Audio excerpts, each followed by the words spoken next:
What's up, guys? It's C, and we are back for another review for Love After Lockup Season 3, Episode 7, Denied and Declined. So let's go ahead and get into it. So the episode starts off with Maurice and Jessica. They left Compton as they showed us last episode, and they made it to Nevada. They stop at the Nevada sign for dramatics, I'm guessing. They get out, and he is just so excited to be away from Compton, away from the problems. And Jessica is happy to be able to take her husband home to their house that she bought for them so he can begin to live his life with her. He gets out, and he's excited. They're still at the Nevada sign, mind you. They hadn't even made it to the house yet. He's out pissing by the sign and just showing his whole ass, basically. And they are excited to be there where they can begin their new lives. And he gets there and he talks about how big his house is, the refrigerator, not refrigerator, but the refrigerator with all the food.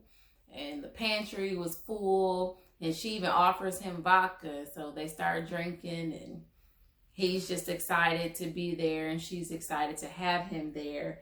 And they talk about, she asked him if he's ready to meet her parents, and he wasn't really sure if he was just quite ready to meet them yet. But last episode, he was saying how he's ready to go and meet his mom and his dad.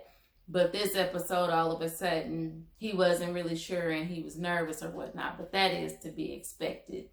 So they show, and I'm just going to go couple by couple to keep from having to jump back and forth. And that just makes it easier for me to talk about. So they then show them the next morning, I suppose. And it's the morning that they get to go and meet her parents. Now, she's nervous about him meeting them because she doesn't want it to come out that he's breaking parole to be there with her, and because she knows that that's probably going to open up a can of worms within itself, which I honestly believe that Maurice should have kept his ass in California, waited for his transfer to be approved, and did it the right way. Because now, as they continue to remind us and let us know, he's on strike 2. And if he does go away for strike 3, then he's going away for life. So I believe that he should have kept his ass at home. She should have just had to wait. She's been waiting this long for his ass. They've been locked up. He's been locked up this long. She could have waited a little longer, in my opinion. But that's their relationship, not mine. It's their business. But they then...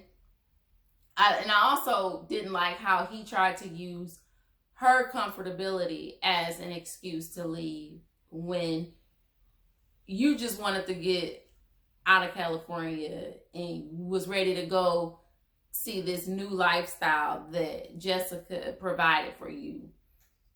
And I mean, he could just keep it real and just say that rather than trying to use her parents as an excuse, wanting to go, being just so anxious to meet them when they probably haven't said shit about you, or even talk to you to make you that excited to meet them. I mean, you just wanted to get the hell out of California, and that's to be expected. I mean, and we understand that, but I still don't think it's the right way. But like I said, that's their business, and we'll see how that story unfolds later on in the season. Then we get to Sean and Destiny. And it shows them waking up. Destiny was out drinking the night before with Sean's friend and his wife. Was it Hector and Veronica or Victoria, whoever? But they all went out on a double date, and she blames the bartender for making her drinks too strong. And Destiny just is not going to take accountability for anything. Destiny is going to do what she wants to do. She keeps letting us know that also. But they get up and it's the next morning and Sean has to go to work. So she's asking Sean, is he going to leave her the car? And he tells her no. And Destiny's like, yeah, you gonna leave me the car. And she pretty much tells him what he's gonna do, and he never fights her on anything, and he just folds. She also goes to say that she needs, a bank account, or she needs credit cards. Sean knows that, it's a stipulation that she cannot have credit cards, nor can she have a bank account due to her crimes that she committed to get locked up. And I guess that was a part of her, getting out, that she's not allowed to have those things because she was using those things to support her drug habits before she got locked up. But she again says that she's going to do what she wants to do. And Sean tells her that he would do something like, I guess like Samsung Pay or Apple Pay or something, where she has access to money, but it's via telephone. She can swipe her phone on the credit card devices to pay for things that way. And that's another way for him to keep, I guess, her from getting cash in hand, so that she doesn't go out and do anything stupid like buy drugs and go back to jail or run away, and he loses that 50 grand that's on the line from her bill or whatever. So she is kind of annoying me, and some of y'all may feel the same way, but she's just kind of annoying me because she kind of feels like, I feel like she didn't have this life before she met Sean. She didn't have access to those kind of funds, or she wasn't really just getting money like that. She just happened to find a sucker who was giving it to her, and now she's kind of acting all high and mighty and high on the horse, like she is just used to always having money and always, at her disposal, and that he needs to somehow keep her up with that kind of lifestyle. But looking at Destiny and her family, something is telling me that, bitch, you came from very humble beginnings, so you need to pipe down a little bit. But she got a dummy over there, and Sean just strikes me as the type that is gonna always fold, is gonna always give her what she wants. So he leaves for work, and when he leaves for work, he ends up calling Kelly, the mother of his 6 children, and she tells him that one of the daughters needs money for a game, and he agrees to give it to her. He tells us in the confessional that, they don't see, right now, Kelly doesn't really see eye to eye with him, because, and she lets us know that she's pissed, well, she lets him know that she's pissed that he is out, or that Destiny is out, and he's spending time with her, and that he's not gonna have his children around her until she meets her. And so there's some, tension there. And he says he feels like he's in a, two-way relationship. He's got his baby mama on one side, and then he's got his girlfriend on this side. And Destiny doesn't know that he talks to Kelly every day, because he says that she'll probably be pissed. But I don't understand why she'll be pissed, because that's the mother of your child, or your children, I'm sorry. So Destiny, that's just some shit she'll have to get over. And we then later see Destiny, somehow she's at this furniture store looking for furniture because Sean told her that she could decorate the house. She's at some consignment shop, and I noticed something. None of these couples, or none of the people, go to like Macy's or even JCPenney or any type of like major like retail store. They always end up in like a Plato's Closet or some boutique or some sort of consignment shop. Is it because those kind of stores don't allow, production, they don't allow the cameras in there, or what? I'm not sure. If somebody knows, drop down in the comments and let me know, because it's like they're always going to buy what I see to be like used clothes. And not that there's anything wrong with that, but I just think that, and it just kind of dawned on me because I look at seasons past and this one, and every time they're out shopping, it's not a store that I recognize. It's not like a national, like, chain of stores. It's just something like a small local boutique that they're shopping in, and the clothes often look like they're secondhand. But let me know, because I don't know. But that's a little off subject. But I said that because she's in the store, and the associate that's helping her, they kind of vibe a little bit, and they get, because these people are just so anxious to tell people that they just got out of prison and how long they were there. And so she talks to the lady, and the lady tells her that, she also did time in prison. She did 3 years, and they kind of hit it off, and somehow Destiny decides that this lady might be worth taking a chance on, or being in a throuple with her and Sean. She wants a girlfriend and a boyfriend, and I guess she eventually wants those two worlds to collide.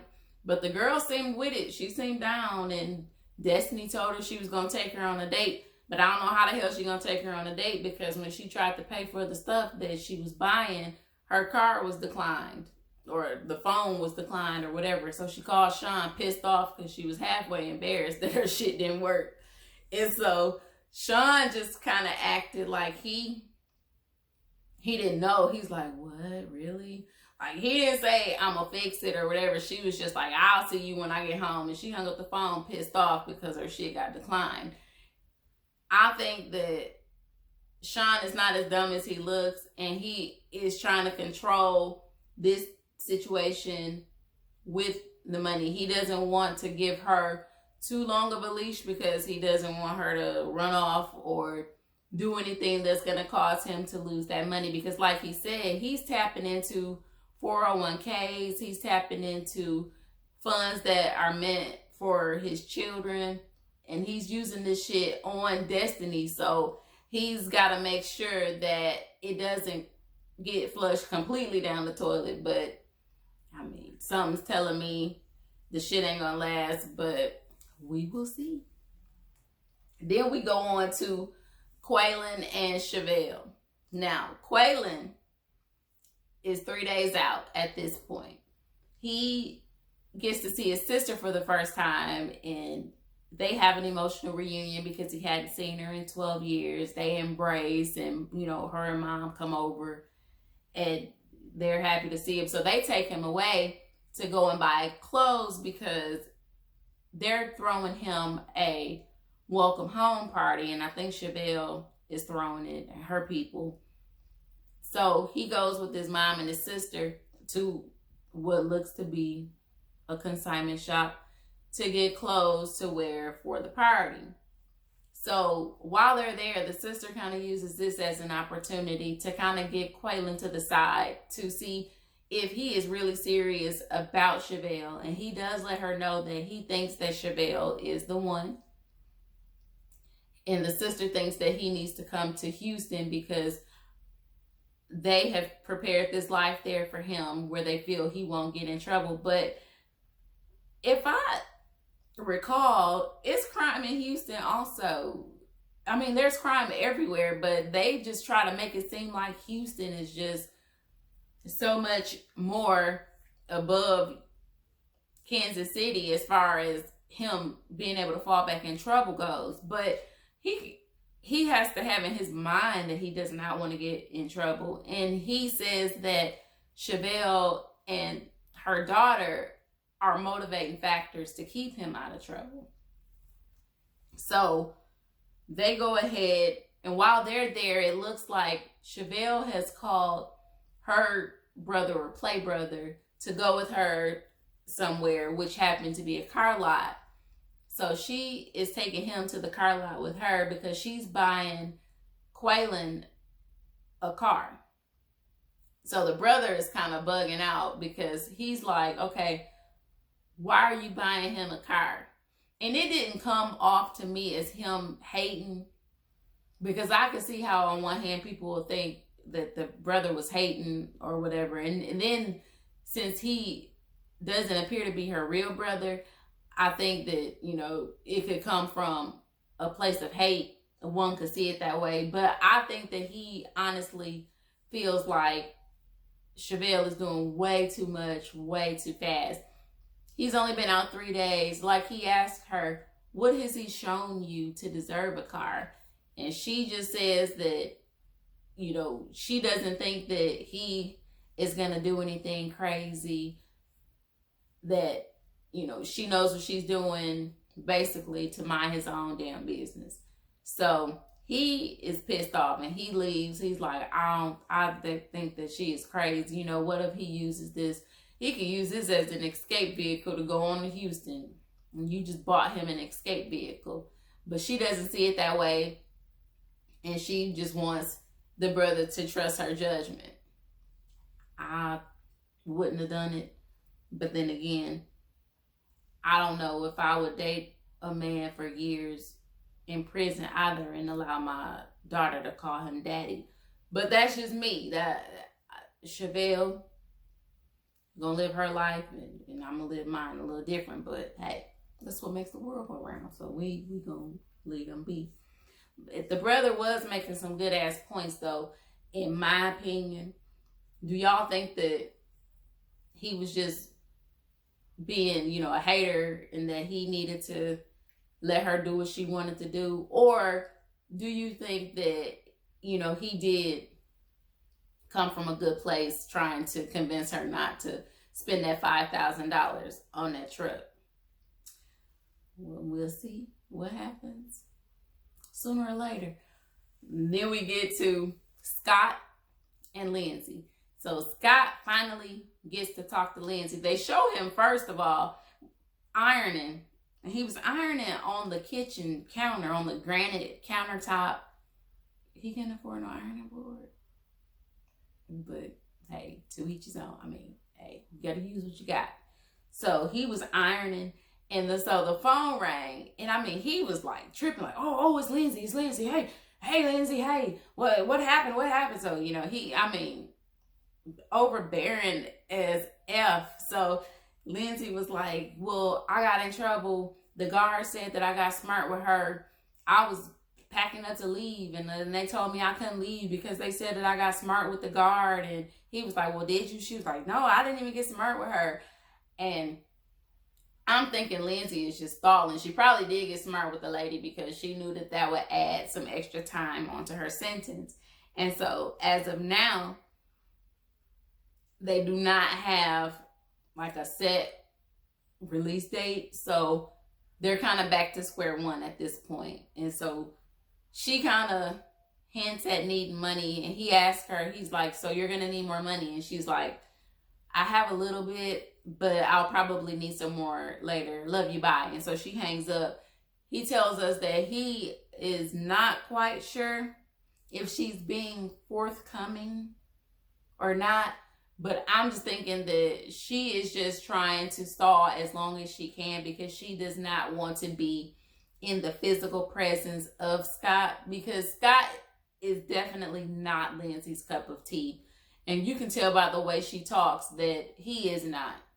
He right now is just a checkbook for her. He is sustaining her while she is in prison and he's helping out her family. So she is going to entertain him for as long as she possibly has to. But something tells me that when she gets out on the other side, it's still going to be, like, she going to flip the switch. And they're not going to be together. But, hey, it is what it is. So that's about all we get from Scott and Lindsay this episode. And then we get a new couple. New couple alert. New couple alert. We get to Dylan and Heather. Now, these two, apparently, from what I gathered, and y'all tell me if I'm wrong, they knew each other before he was locked up. They met somehow at a friend's house. He was in the shower or some shit, and she came in the bathroom and saw him, and it was just on since then. They hadn't had sex yet. She let us know that. And as a matter of fact, their story actually opens up. They're in like a sex store and she's picking out lingerie and looking at all different kinds of sex toys. And she's getting help from one of the associates there, the sex toy lady. And the lady is just kind of like, oh, okay, yeah, you know, I mean, she gotta pretend to be interested in Heather's story. So Heather just kind of is like making her look at the picture. She's got her phone like, you want to see him? She was like, he's he's in prison and he gets out in 2 days or something. And she's like, look at him. And she's just showing her the phone, and the lady's like, oh, okay, yeah, you know. She's like, okay, you know, she probably creeped the hell out, but she was being interested for Heather's sake. So she just she's giving me like these like what's the lady, Bridget Nielsen, or the lady from that Flavor of Love, that was with Flavor Flav, the big blonde lady from Rocky. She gives me like those teas. She's got the short hair, and like she's kind of weird looking to me, but she looks weird with short or long hair, so I don't know which one is worse. But she goes on to talk about how, you know, fine he is and how she's looking forward to having sex with him. And he's on the phone with her and he's telling her, you know, the less the better. And so she is buying this really skimpy lingerie net kind of number, getting ready for her lacy kind of number sheer. But we didn't get a whole lot from them just yet. So I don't know the drama that's to come with them, but I'm looking forward to their story, because something tells me that they're not gonna be boring by far, especially him. I just, something in my bones just tell me that they're gonna be with the shit, and I'm gonna be here for it.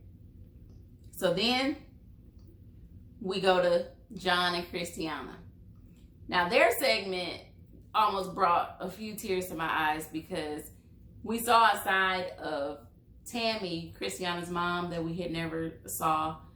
I didn't think she was emotional. I thought she was just a robot, honestly, just because of, and I guess it was just a phone voice, and it's completely different than what her emotions show, but we'll get into that in a second.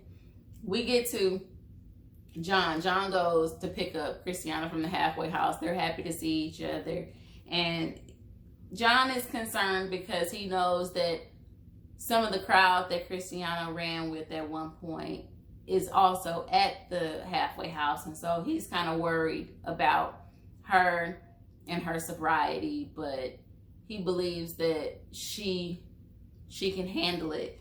But Christiana, he takes her to see her mom, and they have a really emotional reunion. They were at a store or something. They weren't at like a house. So they go in, and she gives her mom this hug, and like they're teary-eyed and crying.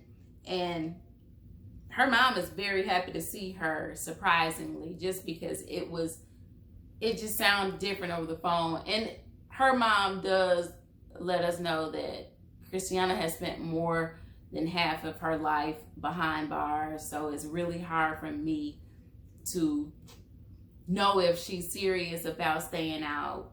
And she wants her to stay out. She, you know, wants that more than anything, but it's up to Christiana whether or not she is gonna stay out of trouble or not. And so Christiana wants to know how the encounter went with her mom and John. And her mom was just like, it was all right. You know, she wasn't really impressed. And she's just hoping that John can be the guy that Christiana needs to keep her on the right track. And Christiana, in her confessional, got a little emotional, because she does, and you can tell her mom means the world to her, and she lets us know that. And she just says, you know, that her biggest fear is losing her mom, but she doesn't really think about that when she's using. That she thinks a lot about it when she's confined and when she's away from the drugs and when she has a sober mind. And so she really wants to try hard to stay off drugs and to, you know, give her mom the best few years of her life that she has left. So I'm really rooting for her, and I'm really, really hoping that she can stay on this road to recovery. And that's pretty much the show. We didn't get a lot. This wasn't like an action-packed episode, but it did give me enough. It showed us a few different sides and it introduced the new couple, so I'm excited about that. But I'm even more excited about September 11th when we get the beginning of a 4-part series from the other cast, Michael and Sarah. We get to see Angela and Tony. I'm just ready. I am so ready for them to come back. Even if it is only for 4 parts, we get to see them, because that's my favorite season by far, as I'm sure it is everyone else's. But anyway, we're not here to talk about them right now. We were here to talk about this cast. But make sure that you guys like, comment, and subscribe to my channel, because I am enjoying this. I'm having a great time. I hope you guys are enjoying it. And I will be back for another video sometime in the near future. So until then, peace.